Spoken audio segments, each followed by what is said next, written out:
What's up, guys? It's Coach Nate. Today we're going to be talking about one of my favorite activities in the business, and that's hiring. This is one of my favorite activities for two reasons. Number one, I love people. I love connecting with all kinds of people, but especially people that are going to come in, be good culture fits.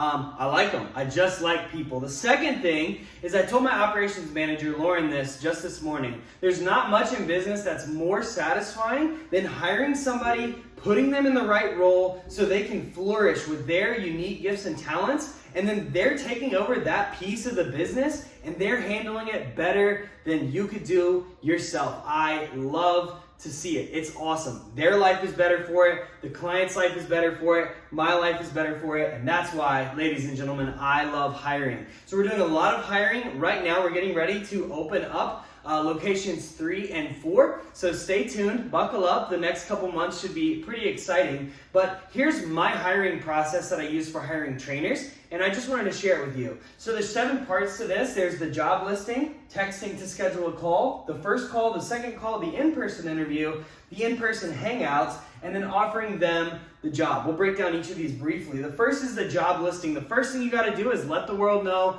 that you're hiring. If you don't put your message out there, if you don't say what you want, say what you need, you're not going to get it, all right?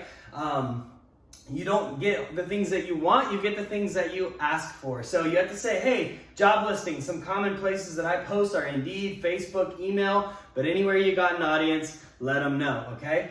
You can literally do all of these for free. You can also invest some money. I usually spend $5-10 a day if I'm really trying to hire a position soon, or really at this point in the game, I want to get as many applicants as I can so I hire the best people possible. But starting out, you can literally do all of these for free. So in that job listing, I like to put, the title. Hey, what are you going to be doing? Are you a facility leader? Are you going to be running one of our facilities? Are you a personal trainer? Whatever that is, let them know what it is. Let them know what skills are required, maybe the schedule.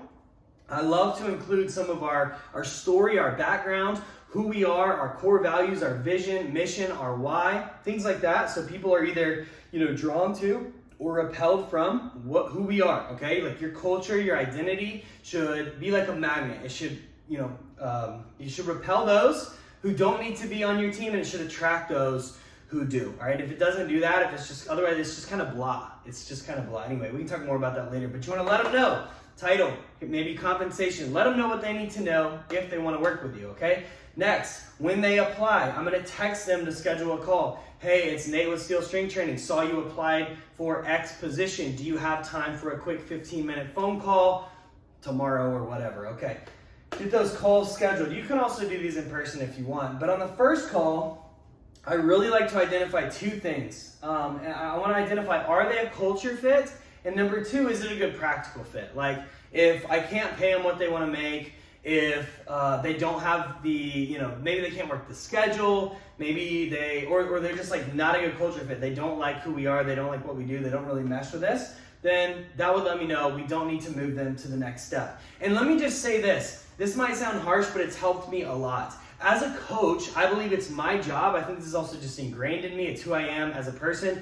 My job as a coach is to see potential in people and to call it out of them, which works very well for people who are already on the team and for our clients. But it's what I've learned is potential, while it has value, it has potential value, it's not valuable yet until it becomes something. And so my mindset with hiring has changed from always looking for, this person could do a great job at this because the XYZ, I always see the good in situations.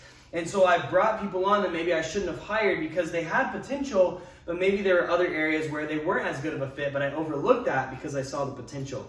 Today, I take a different approaches where I'm specifically, especially in these early stages, I'm looking for reasons to not hire them because I know that God's got the perfect person out there for us, for that role. And so I'm holding out. I'm not going to settle. I'm going to wait until I have that perfect person. That doesn't mean they're perfect. We certainly aren't perfect, but it's the perfect person for that role.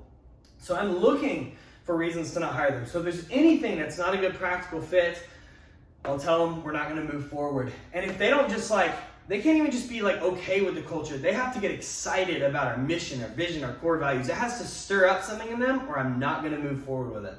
All right, but if they pass that test, Great, we move them on to call 2. Just recently we started having Lauren, our operations manager, she's a freaking rock star, do the second call. And with this, she's really doing a deep dive into the skills. Okay, so like Nate made sure that they're a good culture fit. They're gonna fit in with the team. Practically, it makes sense. The compensation, the schedule, all that stuff, great.